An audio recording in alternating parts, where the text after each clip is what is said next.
Welcome to the classroom. Students, आज हम 4 class की मैथमेटिक्स के यूनिट नंबर 3 फ्रैक्शंस के एक्सरसाइज नंबर 2 को स्टार्ट कर रहे हैं। एक्सरसाइज 2 में हमारे पास फर्स्ट क्वेश्चन है और उसकी स्टेटमेंट है solve the following fraction and right the answer in the lowest form.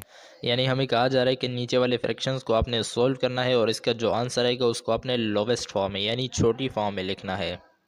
तो इसमें हमें पार्ट ए दिया गया है और पार्ट ए में हमारे पास दो फ्रैक्शंस हैं। पार्ट ए है हमारे पास 6/7 प्लस 5/7। ये हमारे पास पार्ट ए दिया गया है। इसे हमने सॉल्व करना है तो सबसे पहले यहाँ पर लिखेंगे सॉल्यूशन। सॉल्यूशन लिखने के बाद हम क्वेश्चन को एक मरतबा सेम एज इट इज़ लिख देंगे, यानी 6/7 प्लस 5/7। अब हमने इन दोनों का एलसीएम लेना है। यहाँ पर डिनोमिनेटर्स हमारे पास यहाँ पर भी 7 है और यहाँ पर भी 7 है। तो जब 7 का हम एलसीएम लेंगे तो हमारे पास आएगा 7। जब डिनोमिनेटर सेम हो तो हम एक ही मरतबों से नीचे लिख देते हैं, यानी इसका एलसीएम 7 ही आता है। फॉर एग्ज़ाम्पल यहाँ पर आपको चेक भी करा देते हैं। यहाँ पर हम लिखते हैं 7 और 7, इन दोनों का हमने एलसीएम लेना है। तो यहाँ पर हम टेबल लिखेंगे 7 1 ज़ा 7 एंड अगेन 7 1 ज़ा 7। तो हमारे पास ये 7 और 1, 7 multiply by 1 is equal to 7। तो यह हमारे पास आ गया है एलसीएम। ये हमारे पास एलसीएम आ गया है, तो इस एलसीएम को हमने नीचे लिख दिया, यानी 7 और 7 का हमने एलसीएम लिया तो 7 ही आ गया, 7 को हमने नीचे लिखा। अब ऊपर वाले डिनोमिनेटर्स को हम आपस में प्लस करेंगे, यानी 6 + 5। तो यहाँ पर हम लिख सकते हैं कि 6 + 5। तो ये स्टेप हमारे पास आ गया है। अब नेक्स्ट स्टेप में हम इन दोनों को आपस में प्लस करेंगे। 6 + 5 जब हम करेंगे तो हमारे पास आएगा 11। 11 डिवाइडेड बाय डिनोमिनेटर के 7 को सेम एज इट इज़ लिख देंगे।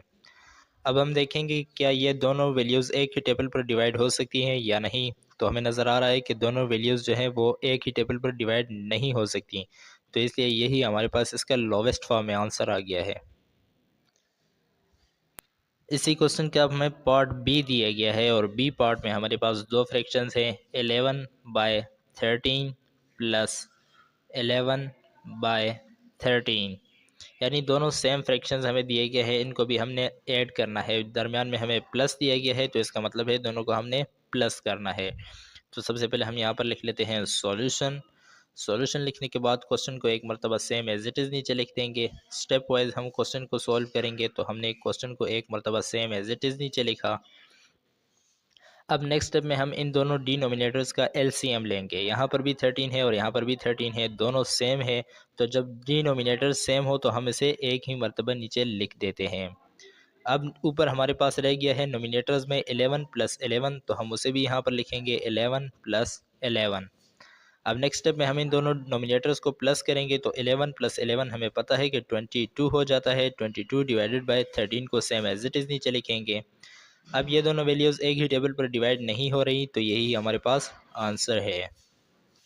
नेक्स्ट पार्ट हमें दिया गया है इसी क्वेश्चन का पार्ट सी, और पार्ट सी में भी हमारे पास दो फ्रैक्शंस हैं, 5/17 प्लस 11/17। इसे भी हमने आपस में सम अप करना है यानी प्लस करना है। तो सॉल्यूशन लिखेंगे सबसे पहले। सॉल्यूशन लिखने के बाद एक मरतबा क्वेश्चन को सेम एज इट इज़ नीचे उतार देंगे। 5/17 प्लस 11/17। नेक्स्ट स्टेप में हम दोनों का एलसीएम लेंगे, तो एलसीएम आपको पता है कि इसका 17 ही आएगा, क्योंकि दोनों के डिनोमिनेटर्स सेम हैं। और नोमिनेटर्स में हमारे पास रिमेनिंग जो बच जाता है वो है 5 + 11। नेक्स्ट स्टेप में दोनों को प्लस करेंगे तो 11 + 5 16 हो गया, डिवाइडेड बाय 17 को सेम एज इट इज़ लिख देंगे। अब ये दोनों वैल्यूज़ एक ही टेबल पर डिवाइड नहीं हो सकती, तो यही हमारे पास आंसर है। इसी क्वेश्चन का नेक्स्ट पार्ट हमें दिया गया है पार्ट डी, और पार्ट डी में भी हमारे पास दो फ्रैक्शंस हैं, 7/15 प्लस 8/15। इसे भी हमने आपस में सम अप करना है। तो सॉल्यूशन लिखेंगे सबसे पहले। सॉल्यूशन लिखने के बाद क्वेश्चन को एक मरतबा सेम एज इट इज़ नीचे उतार देंगे। प्लस 8/15, क्वेश्चन को सेम एज इट इज़ लिखा। अब 15 और 15 दोनों सेम है तो इनका एलसीएम लेंगे, यानी एक ही मरतबा 15 को लिख देंगे और नोमिनेटर्स के 7 + 8 को भी सेम एज इट इज़ लिख देंगे। नेक्स्ट स्टेप में इन दोनों को आपस में प्लस करेंगे, तो हमारे पास 7 + 8 15 होगा, डिवाइडेड बाय यहाँ पर भी 15 है तो यहाँ पर भी 15 लिखेंगे। तो अब हम देख सकते हैं कि ऊपर भी 15 है और डिनोमिनेटर में भी 15 दिया गया है, तो एक ही टेबल पर डिवाइड हो सकते हैं, यानी 15 1 ज़ा 15 एंड 15 1 ज़ा 15। तो हमारे पास आंसर आएगा 1 डिवाइडेड बाय 1। अब नीचे 1 लिखने की कोई ज़रूरत नहीं, तो हम इसे सिंपल इस तरह भी लिख सकते हैं 1, यानी नीचे वाले 1 को हमें लिखने की कोई ज़रूरत नहीं, हम जस्ट सिंपल 1 ही लिख देंगे और यही हमारे पास आंसर है। नेक्स्ट पार्ट हमें इसी क्वेश्चन का दिया गया है पार्ट ई, और पार्ट ई में भी हमारे पास दो फ्रैक्शंस हैं, 5 divided by 16 plus 5 divided by 16। दोनों सेम फ्रैक्शंस दिए गए हैं, इसे भी हमने सॉल्व करना है। तो सबसे पहले सॉल्यूशन लिखा, सॉल्यूशन लिखने के बाद क्वेश्चन को एक मरतबा सेम एज इट इज़ नीचे लिख दिया। अब नेक्स्ट स्टेप में हम इसका एलसीएम लेंगे, तो 16 एंड 16 का एलसीएम आएगा 16। 5 + 5 को हम सेम एज इट इज़ लिखेंगे, ऊपर रह गया है 5 + 5, तो हमने नीचे सेम एज इट इज़ लिखा 5 + 5। नेक्स्ट स्टेप में दोनों को प्लस करेंगे तो आएगा 10, 10 डिवाइडेड बाय 16। अब हम देख सकते हैं कि ये दोनों वैल्यूज़ एक ही टेबल पर डिवाइड हो सकती हैं, यानी अगर देखें तो 2 के टेबल पर इजीली डिवाइड हो सकती हैं। 2 5 ज़ा 10 एंड 2 8 ज़ा 16, तो हमारे पास आंसर आएगा 5 डिवाइडेड बाय 8। अब ये दोनों वैल्यूज़ मज़ीद एक ही टेबल पर आके डिवाइड नहीं हो सकती, तो यही हमारे पास आंसर है। नेक्स्ट एंड लास्ट पार्ट इसी क्वेश्चन का हमें दिया गया है पार्ट एफ, और पार्ट एफ में भी हमारे पास दो फ्रैक्शंस हैं, 2 divided by 19 plus 12 divided by 19। इसे भी हमने सॉल्व करना है, तो सबसे पहले लिखेंगे सॉल्यूशन। सॉल्यूशन लिखने के बाद हम क्वेश्चन को एक मरतबा सेम एज इट इज़ नीचे उतार देंगे। क्वेश्चन को सेम एज इट इज़ नीचे लिखा। अब यहाँ पर भी डिनोमिनेटर में 19 और यहाँ पर भी 19 है, तो हम इसका एलसीएम लेंगे। एलसीएम लिखने के लिए हम सेम एज इट इज़ एक मरतबा ही नीचे लिख देंगे।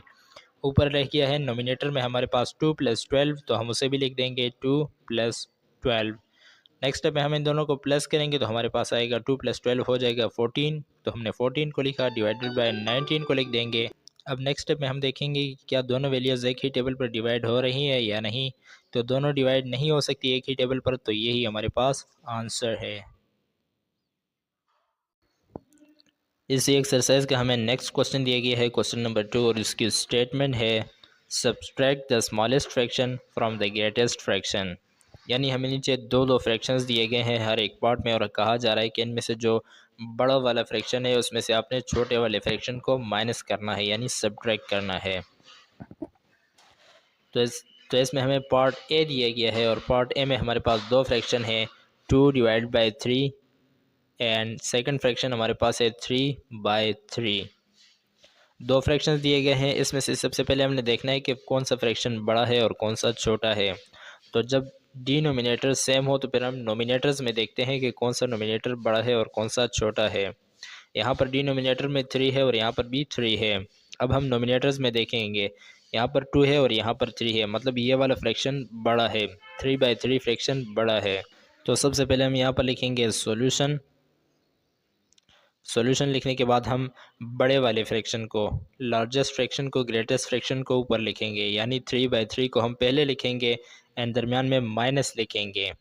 माइनस लिखने के बाद हम स्मॉलेस्ट फ्रैक्शन को लिखेंगे जो कि है 2/3। अब हमने इन दोनों को माइनस करना है। माइनस करने के लिए हम इसका भी एलसीएम लेंगे, यानी दोनों डिनोमिनेटर्स का हम एलसीएम लेंगे। तो जब दोनों डिनोमिनेटर सेम हो तो हमारे पास एलसीएम भी सेम आता है, यानी यहाँ पर भी 3 है और यहाँ पर भी 3 है, तो 3 ही हमारे पास एलसीएम आएगा। अब नोमिनेटर्स में हमारे पास रह गया है 3 - 2, तो हम यहाँ पर लिख देते हैं 3 - 2। नेक्स्ट स्टेप में हम इन दोनों को माइनस करेंगे, यानी 3 में से 2 को माइनस करेंगे तो हमारे पास आंसर आएगा 1, और नीचे डिनोमिनेटर में हमारे पास है 3, तो हम 3 को भी लिख देंगे। तो और यही हमारे पास आंसर आ गया है। इसी क्वेश्चन का बी पार्ट हमें दिया गया है, और पार्ट बी में भी हमारे पास दो फ्रैक्शंस हैं, 1/11 एंड 7/11। ये दो फ्रैक्शंस हमें दिए गए हैं, इनको भी हमने माइनस करना है, यानी ग्रेटर फ्रैक्शन में से स्मॉलेस्ट फ्रैक्शन को माइनस करना है। तो सबसे पहले यहाँ पर लिखेंगे सॉल्यूशन। सॉल्यूशन लिखने के बाद हमें पता है कि यहाँ पर ग्रेटेस्ट फ्रैक्शन जो है वो है 7/11, तो हम यहाँ पर लिखेंगे 7/11 माइनस 1/11। 1/11 छोटा फ्रैक्शन है, इसे हमने सेकंड पे लिखा। अब नेक्स्ट स्टेप में हमने इन दोनों का एलसीएम लेना है, यानी 11 और 11 का एलसीएम लेंगे तो 11 ही आएगा। और ऊपर डिनोमिनेटर में हमारे पास रह गया है 7 माइनस 1, तो हम यहाँ पर लिख देते हैं 7 माइनस 1। नेक्स्ट स्टेप में इन दोनों को माइनस करेंगे, 7 में से 1 को माइनस करेंगे तो आंसर आएगा 6। 6 डिवाइडेड बाई 11, यही हमारे पास आंसर है।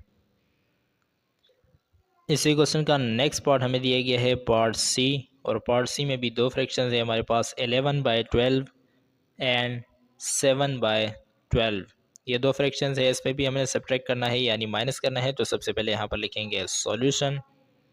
सॉल्यूशन लिखने के बाद हम ग्रेटेस्ट फ्रैक्शन को पहले लिखेंगे, यानी 11/2 को हम पहले लिखेंगे एंड दरम्यान में माइनस लिखेंगे, और 7/12 को हम नेक्स्ट पे लिखेंगे। अब इन दोनों का हमने एलसीएम लेना है, तो 12 और 12 का एलसीएम आएगा हमारे पास 12, तो 12 को हमने नीचे लिखा एंड नोमिनेटर में हमारे पास रह गया है 11 माइनस 7।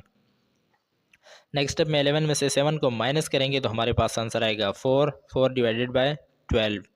अब हम देख सकते हैं कि ये दोनों वैल्यूज़ एक ही टेबल पर डिवाइड हो सकती हैं, यानी 4 1 ज़ा 4 एंड 4 3 ज़ा 12। तो हमारे पास जो फाइनल आंसर आएगा वो आएगा 1 डिवाइडेड बाय 3। ये हमारे पास फाइनल आंसर आ गया है। इसी क्वेश्चन का नेक्स्ट पार्ट हमें दिया गया है पार्ट डी, और पार्ट डी में हमारे पास दो फ्रैक्शन हैं, 7 divided by 21 and 15 divided by 21। इन दोनों को भी हमने सेम उसी तरीके के मुताबिक सोल्व करना है। सबसे पहले यहाँ पर लिखेंगे सॉल्यूशन। सॉल्यूशन लिखने के बाद हम इन दोनों का जो सबसे ग्रेटेस्ट फ्रैक्शन है वो पहले लिखेंगे। तो यहाँ पर हमारे पास ग्रेटेस्ट फ्रैक्शन जो है वो है 15 डिवाइडेड बाय 21, और जो स्मॉलेस्ट फ्रैक्शन है वो है 7 डिवाइडेड बाय 21। अब हम इन दोनों का एलसीएम लेंगे तो हमारे पास एलसीएम आएगा 21, और नोमिनेटर में हमारे पास रह गया है 15 माइनस 7। नेक्स्ट स्टेप में इन दोनों को माइनस करेंगे, 15 में से 7 को माइनस करेंगे तो हमारे पास आंसर आएगा 8 डिवाइडेड बाय 21। अब ये दोनों वैल्यूज़ एक ही टेबल पर डिवाइड नहीं हो सकती, तो यही हमारे पास आंसर है। इसी क्वेश्चन का नेक्स्ट पार्ट हमें दिया गया है पार्ट ई, और पार्ट ई में हमारे पास दो फ्रैक्शंस हैं, 2/5 एंड 4/5। तो ऐसे भी हमने सोल्व करना है। सबसे पहले यहाँ पर लिखेंगे सॉल्यूशन। सॉल्यूशन लिखने के बाद हम इसमें से ग्रेटेस्ट फ्रैक्शन को पहले लेंगे। ग्रेटेस्ट फ्रैक्शन हमारे पास है 4/5, इसे हम पहले लिखेंगे एंड इसमें से हम माइनस करेंगे 2/5 को, क्योंकि 2/5 छोटा फ्रैक्शन है। अब हम इन दोनों के एलसीएम लेना है, तो एलसीएम लेने के लिए हम 5 और 5 के एलसीएम लेंगे तो 5 ही आएगा हमारे पास। एंड नोमिनेटर्स में हमारे पास रह गया है 4 माइनस 2, तो हम यहाँ पर लिखेंगे 4 माइनस 2। नेक्स्ट स्टेप में हम 4 में से 2 को माइनस करेंगे तो हमारे पास आंसर आएगा 2 डिवाइडेड बाय डिनोमिनेटर के 5 को सेम एज इट इज़ लिख देंगे।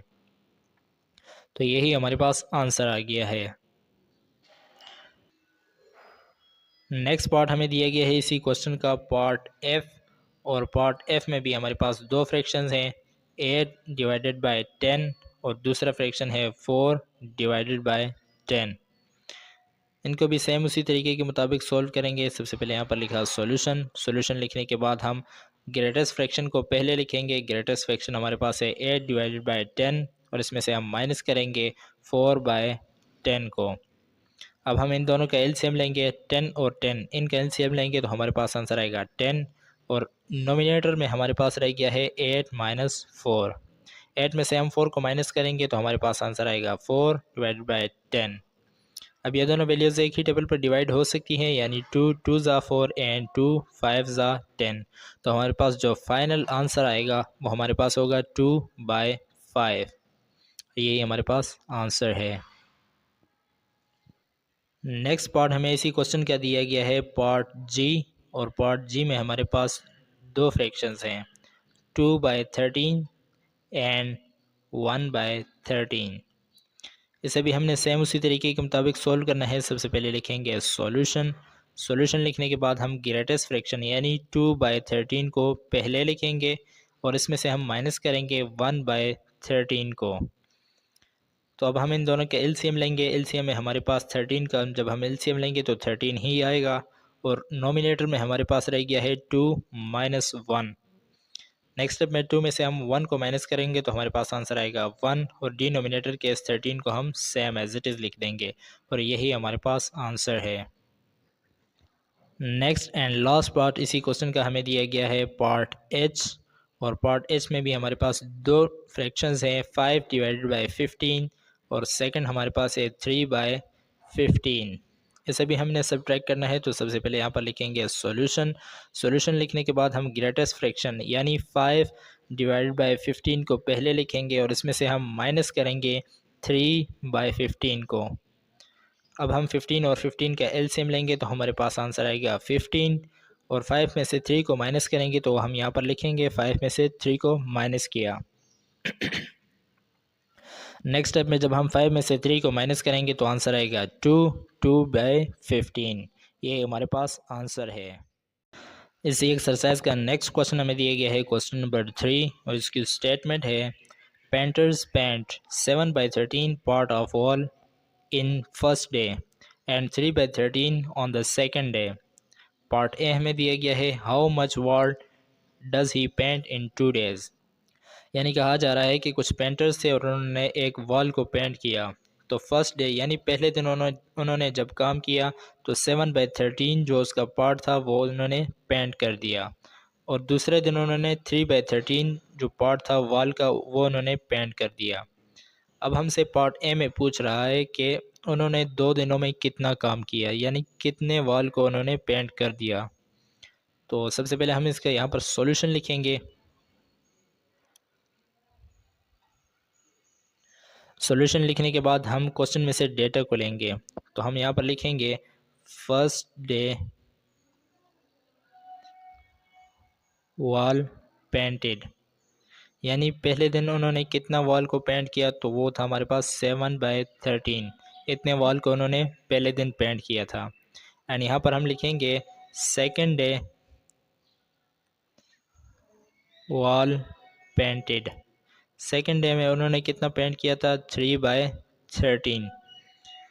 अब हमसे पार्ट ए में ये पूछा जा रहा है कि how much wall does he painted in 2 days यानी उन्होंने 2 दिनों में कितना वॉल पेंट किया। तो हमने जस्ट सिंपल क्या करना है कि फर्स्ट डे और सेकेंड डे को आपस में प्लस कर देना है।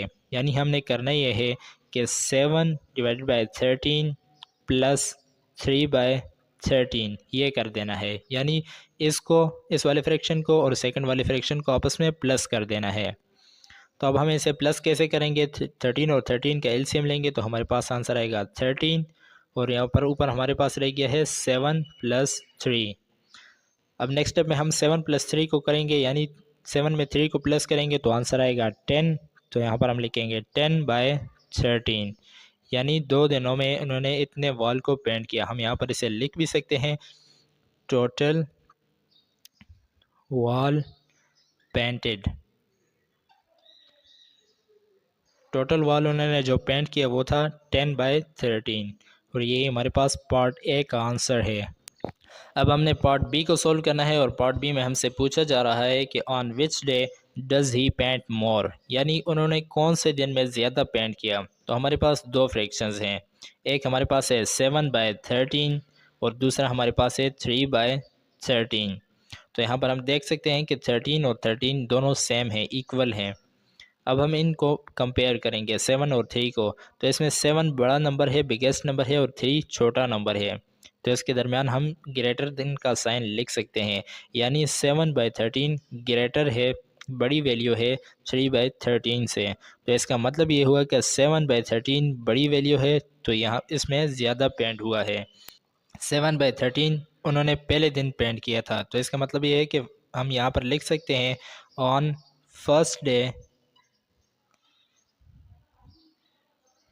ही पेंट मोर यानी उन्होंने पहले दिन ज़्यादा पेंट किया था बनिस्बत दूसरे दिन के। इसी एक्सरसाइज का नेक्स्ट क्वेश्चन हमें दिया गया है क्वेश्चन नंबर 4 और इसकी स्टेटमेंट है 5 by 14 kg of artificial fertiliser and 7 by 14 kg of natural fertiliser have been used in a field, how much quantity of both fertiliser is used. यानी कहा जा रहा है कि एक खेत था, एक किसान था, उसके पास 5 बाई 14 kg आर्टिफिशियल फर्टिलाइज़र यानी मसनूई खाद थी और 7/14 जो थी वो नेचुरल फर्टिलाइज़र यानी कुदरती खाद थी। उन्होंने इसको एक खेत में, एक ज़मीन में इस्तेमाल किया जो ज़राअत वग़ैरह के लिए। अब हमसे पूछा जा रहा है कि टोटल इन दोनों को मिला के मसनूई और कुदरती जो फर्टिलाइज़र थे, तो टोटल कितने फर्टिलाइज़र इस्तेमाल हुए हैं, कितना केजी ऑफ फर्टिलाइज़र इस्तेमाल हुआ है। तो इसे भी हम सोल्व करेंगे। तो सबसे पहले यहाँ पर लिखेंगे हम सॉल्यूशन। सॉल्यूशन लिखने के बाद हम क्वेश्चन में से डेटा को लेंगे, यानी डेटा हमारे पास है कि सबसे पहले हम लेंगे आर्टिफिशियल फर्टिलाइज़र।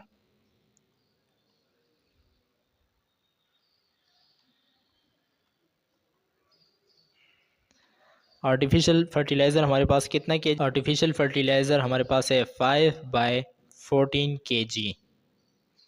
और इसी तरह हम लिखेंगे यहाँ पर नेचुरल फर्टिलाइज़र। नेचुरल फर्टिलाइज़र हमारे पास है 7/14 kg। अब हमने फाइंड क्या करना है, टोटल फर्टिलाइज़र। टोटल फर्टिलाइज़र हमने फाइंड करना है।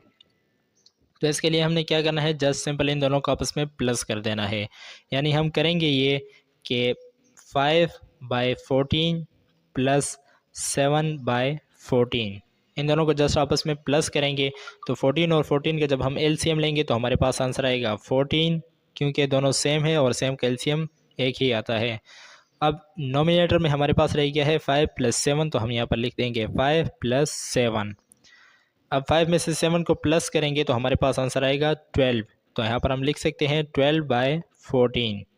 अब दोनों एक ही टेबल पर डिवाइड हो सकते हैं, यानी 2 के टेबल पर, तो हम इसे डिवाइड करेंगे, यानी 2 6 ज़ा 12 एंड 2 7 ज़ा 14। तो हमारे पास जो फाइनल आंसर आएगा वो आएगा 6/7। इतने KG of total fertiliser use हुआ है उस फील्ड में, यानी उस खेत में या उस ज़मीन में 6/7 केजी ऑफ फर्टिलाइज़र यूज़ हुआ है, आर्टिफिशियल और नेचुरल दोनों को मिला के। इसी एक्सरसाइज का नेक्स्ट क्वेश्चन हमारे पास है क्वेश्चन नंबर 5, और इसकी स्टेटमेंट है Saba did her math homework in 2/10 hours. यानी सबा ने अपने मैथ का होमवर्क किया 2/10 घंटों में। And her sister did her math homework in 7/10 horse. और इसकी बहन ने अपना होमवर्क किया 7/10 हॉर्स में, यानी 7/10 घंटों में। अब हमसे पूछा जा रहा है कि how many hours did both take to complete their homework. यानी दोनों ने कितना टाइम लिया अपना होमवर्क कंप्लीट करने में। तो सबसे पहले हम यहाँ पर इसे सोल्व करने के लिए लिखेंगे सॉल्यूशन। सॉल्यूशन लिखने के बाद हम क्वेश्चन में से डेटा को लेंगे। यहाँ पर हम लिख सकते हैं टाइम टेकन बाय सबा, यानी सबा ने कितना टाइम लिया। तो उसने जो टाइम लिया था वो था हमारे पास 2/10 हॉर्स। और इसी तरह हम लिखेंगे कि time taken by her sister. उसकी सिस्टर ने कितना टाइम लिया था, उसने लिया था, उससे ज़्यादा लिया था, यानी 7/10 हॉर्स। अब हमसे पूछा जा रहा है कि टोटल नंबर ऑफ़ टाइम के बारे में। तो हम यहाँ पर लिखेंगे टोटल टाइम, वो हमारे पास अभी फाइंड नहीं है और हमने फाइंड करना है। तो हम यहाँ पर क्वेश्चन मार्क से उसे डिनोट करेंगे। अब हमने करना यह है कि टोटल टाइम निकालने के लिए हमने इन दोनों को आपस में प्लस कर देना है, यानी 2/10 प्लस 7/10, इन दोनों को हम प्लस करेंगे तो हमारे पास टोटल टाइम आ जाएगा जो उन्होंने होमवर्क करने के लिए यूज़ किया। तो अब हम इन दोनों को प्लस करने के लिए इन दोनों का एलसीएम लेंगे, 10 और 10 का एलसीएम लेंगे तो हमारे पास आंसर आएगा 10। और ऊपर 2 + 7 रह गया है, 2 में से जब हम 7 को प्लस करेंगे तो हमारे पास आंसर आएगा 9। तो 9/10 हॉर्स उन दोनों ने लिए अपना होमवर्क कंप्लीट करने के लिए, और यही हमारे पास आंसर है। इसी एक्सरसाइज का नेक्स्ट एंड लास्ट क्वेश्चन हमारे पास है क्वेश्चन नंबर 6, और इसकी स्टेटमेंट है Shiraz and Umar invest money in a business. यानी शिराज और उमर ने इन्वेस्ट किया एक बिज़नेस में, उन्होंने मतलब इकट्ठे एक बिज़नेस स्टार्ट किया। Shiraz get 7/11 share and Umar get 10/11 share. और उनमें से दोनों का हिस्सा बताया जा रहा है कि शिराज का हिस्सा जो था वो था 7/11 और उमर का जो हिस्सा था वो था 10/11 प्रॉफिट में से। वूज शेयर इज़ मोर, किसका हिस्सा ज़्यादा है एंड हाउ मच, और कितना ज़्यादा है। यानी कहा जा रहा है कि इन दोनों में से, शिराज और उमर में से किसका हिस्सा ज़्यादा है, और अगर जिसका ज़्यादा है वो कितना ज़्यादा है। तो ऐसे भी फाइंड करने के लिए हम यहाँ पर सबसे पहले लिखेंगे सॉल्यूशन। सॉल्यूशन लिखने के बाद सेम उसी तरीके के मुताबिक क्वेश्चन में से डेटा को लेंगे। क्वेश्चन में से हम सबसे पहले जो डेटा को लेंगे वो है हमारे पास शिराज, यानी शिराज का हिस्सा। तो हम लिखेंगे शिराज शेयर। शिराज के कितने शेयर थे, Shiraz shares is equal to, जो थे हमारे पास 7/11। और इसी तरह हम लिखेंगे उमर के शेयर, यानी उमर शेयर, उमर के जो शेयर थे वो थे हमारे पास 10/11। अब हमने क्या फाइंड करना है कि इन दोनों में से किसके शेयर ज़्यादा हैं। तो हम इन दोनों को जस्ट कंपेयर कर सकते हैं। यहाँ पर है 7/11 और यहाँ पर भी 10/11। डिनोमिनेटर्स यानी 11 और 11 सेम है और नोमिनेटर में 10 बड़ा है, तो इसका मतलब ये है कि उमर के शेयर ज़्यादा थे। तो हम यहाँ पर लिख सकते हैं कि Umar's shares is more than Shiraz shares, यानी उमर के जो शेयर्स थे, उमर का जो हिस्सा था वो शिराज के हिस्से से ज़्यादा था। अब हमने, ये तो हो गया पार्ट ए का आंसर, यानी जो उन्होंने हमसे पूछा था। पार्ट बी में हमसे पूछा जा रहा है कि उसका हिस्सा कितना ज़्यादा था। तो अब हमने कितना ज़्यादा को फाइंड करने के लिए क्या करना है, इन दोनों को सब्ट्रैक्ट कर देना है। उमर का हिस्सा ज़्यादा था, तो उमर का हिस्सा कितना है हमारे पास 10/11, और शिराज का हिस्सा कितना था हमारे पास 7/11। तो हम उमर के हिस्से में से शिराज का हिस्सा माइनस करेंगे तो हमें पता चल जाएगा कि उमर का हिस्सा कितना ज़्यादा था। तो अब हमने क्या करना है, 10/11 में से 7/11 को माइनस करना है। तो ऐसे माइनस करने के लिए हम क्या करेंगे, दोनों का एलसीएम लेंगे। 11 और 11 के एलसीएम लेंगे तो 11 ही आएगा, और 10 में से हमने 7 को माइनस करना है, तो हम यहाँ पर लिखेंगे 10-7, यानी नोमिनेटर में हमारे पास 10-7 रह गया। अब नेक्स्ट स्टेप में हम 10 में से 7 को माइनस करेंगे तो हमें पता है कि क्या आंसर आएगा, 3/11।